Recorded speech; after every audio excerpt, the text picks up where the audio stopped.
बिहार विद्यालय परीक्षा समिति की तरफ से बीएस एस्टेट 2023 के लिए नोटिफिकेशन जारी किया गया। इसको आप बिहार एस्टेट 2024 भी बोल सकते हैं।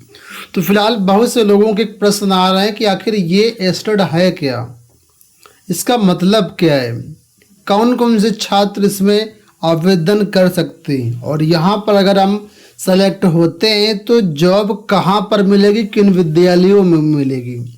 तो इसके बारे में आपको जो बेसिक चीज़ें हैं उनको कवर करता हूं और आपको इस वीडियो में सारी जानकारी देने का प्रयास करता हूं। तो सबसे पहले यहाँ पर देखेंगे तो ये है बिहार में विशेष विद्यालय अध्यापक पात्रता परीक्षा। पहली बात तो आपको ये समझना है कि यहाँ पर वैकेंसी तो बताई गई है। अगर आप देखेंगे तो जूम करता हूँ मैं थोड़ा सा, देखो यहाँ पर कक्षा 1 से 5 तक के लिए 5534 पद हैं और कक्षा 6 से 8 के लिए 1745 पद हैं।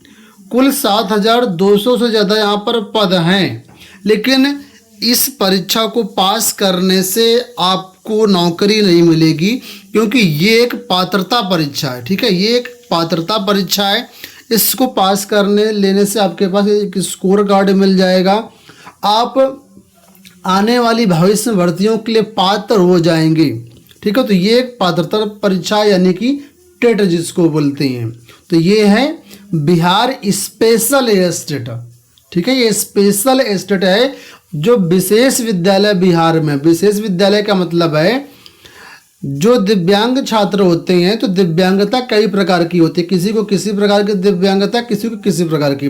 तो अलग अलग दिव्यांग छात्रों के लिए अलग अलग विद्यालय हैं, और उन विशेष जो विद्यालय हैं जिनको दिव्यांग विद्यालय आप लोग बोल सकते हैं, वहाँ पर जो टीचर्स की भर्ती होगी उसके लिए बिहार स्पेशल एस्टेट।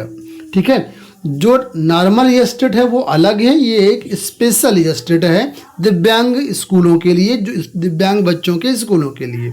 ठीक है, तो यहाँ पर इस परीक्षा को पास कर लेने के बाद बीपीएससी की तरफ से एक नई शिक्षक भर्ती आएगी, और उस नई शिक्षक भर्ती में जो विशेष विद्यालय के लिए पद रहेंगे, प्राथमिक के लिए वो 5534 रहेंगे, और जो जूनियर विद्यालय के लिए पद रहेंगे 1745 पद रहेंगे।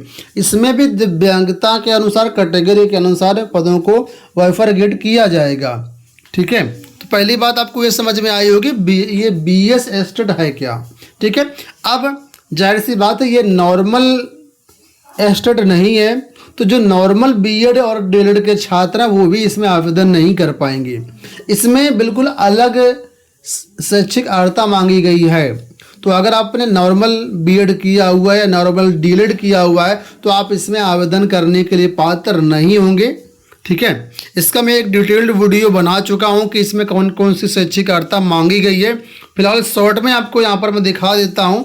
तो यहाँ पर देखोगे अगर, तो यहाँ पर देखो 1 से 5 तक के लिए जो शैक्षिक योग्यता मांगी गई है, बोला गया है कि भारतीय पुनर्वास परिषद से मान्यता प्राप्त संस्थान से आपके पास विशेष शिक्षा में डीएलएड होना चाहिए, यानी डीएलएड स्पेशल एजुकेशन होना चाहिए। साथ में भारतीय पुनर्वास परिषद का वैध CRR नंबर भी आपके पास होना चाहिए इंटरमीडिएट के साथ।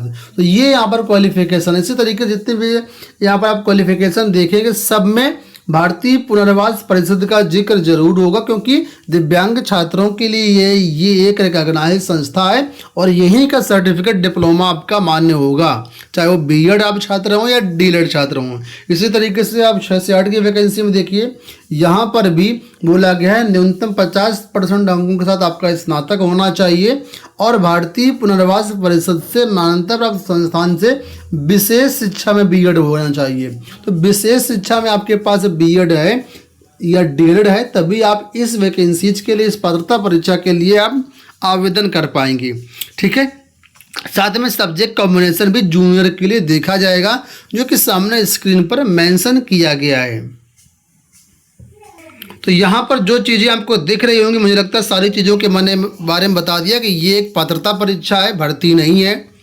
इस भर्ती का विज्ञापन इसके बाद आएगा, और किन स्कूलों में जॉब मिलेगी, तो जो दिव्यांग छात्रों के विद्यालय होते हैं वहाँ पर आपको बिहार में जॉब मिलेगी। ठीक है, नॉर्मल बीएड डीएड वाले छात्र यहाँ पर आवेदन नहीं कर पाएंगे। उम्मीद करता हूँ वीडियो आपको पसंद आया होगा। इस वीडियो में इतना ही, धन्यवाद।